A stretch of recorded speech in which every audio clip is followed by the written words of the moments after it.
Yokaana essuula 2 olunyiriri olusooka okutuuka ku lusembayo.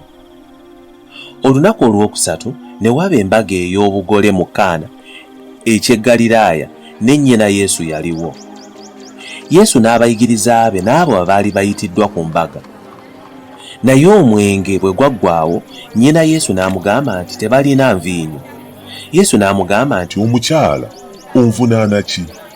Ekiseera kyange tekinnaba kutuuka. Nnyina n'agamba abaweereza nti ky'anaabagamba kyonna kye mukola. Waaliwo amasuwa ag'amayinja 6 agaateekebwawo olw'empisa ey'okutukuza kw'Abayudaaya, buli limu nga livaamu ensuwa nga 2 oba 3. Yesu n'abagamba nti, mujjuze amasuwa amazzi. Ne bagajjuza okutuuka ku migulu. N'abagamba nti, musene kaakano mutwalire omugabuzi w'embaga. Ne bamutwalira.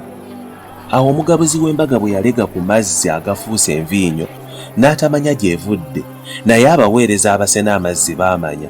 Omugabuzi w'embaga n'ayita awasizza omugole, n'amugamba nti buli muntu asooka kussaawo nvinnyo nnungi, naye abantu bwe bakkuta n'alyoka assaawo embi.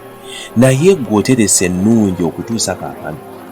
Kano ke kabonero Yesu ke yasookerako okukola mu Kaana eky'e Ggaliraaya, n'alabisa ekitiibwa kye, abayigirizwa be ne bamukkiriza. Awo oluvannyuma lw'ekyo n'aserengeta e Kaperunawumu, ye ne nnyina ne baganda be n'abayigirizwa be ne bamalayo ennaku ntonotono. Okuyitako kw'Abayudaaya kwali kunaatera okutuuka, Yesu n'ayambuka e Yerusaalemi.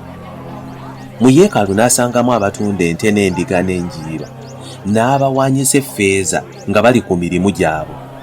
N'addira emiguwa n'agikozesa ng'embooko, n'agoba bonna mu yeekaalu, n'agobamu endiga n'ente, n'ayiwa effeeza ez'abawaanyisa effeeza, n'avuunika n'emmeeza zaabwe. N'abagamba abaali batunda enjiiba nti, muggyeewo ebintu bino, muleme kufuula nnyumba ya kitange ennyumba ya busuubuzi. Abayigirizwa be ne bajjukira nga kyawandiikibwa nti, obuggya bw'ennyumba yo bulindya.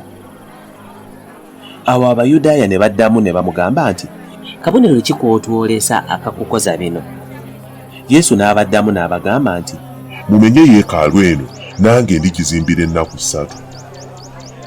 Awo Abayudaaya ne boogera nti, yeekaalu eno yazimbibwa emyaka 46, naye oligizimbira ennaku 3? Naye yayogera ku yeekaalu ya mubiri gwe. Awo bwe yazuukizibwa mu bafu, abayigirizwa be ne bajjukira nti yayogera ekyo, ne bakkiriza ekyawandiikibwa n'ebigambo Yesu bye yayogera. Awo bwe yali mu Yerusaalemi ku kuyitako ku mbaga, bangi ne bakkiriza erinnya lye, ne balaba obubonero bwe yakola. Naye Yesu n'atabeeyabizaamu kubanga yategeera bonna, era yali teyeetaga muntu yenna okumutegeeza eby'abantu, kubanga ye yennyini yategeera ebyali mu bantu.